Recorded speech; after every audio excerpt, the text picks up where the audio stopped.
amụrụ anyị onye nzọpụta na Betlehem nke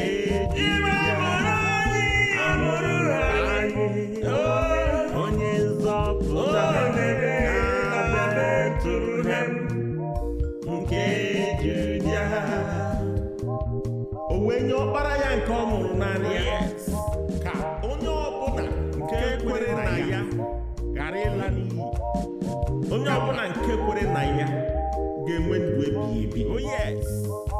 Hey, onye kwe naanị ya Savior. Amen. Igbo amụrụ anyị onye nzọpụta na Betlehem nke Judia. Amụrụ anyị onye nzọpụta na Betlehem nke Judia.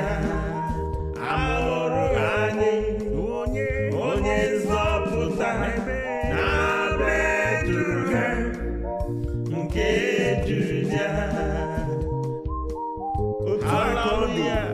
Hallelujah. O wee sị na ọ bụrụ na anyị kwe na ya, anyị aga-enwe nsogbu. Ndị oyibo wee sị, when there is no Christ, you will face crisis. He sent only his own begotten Son, for whosoever believeth in him shall not perish. Amen.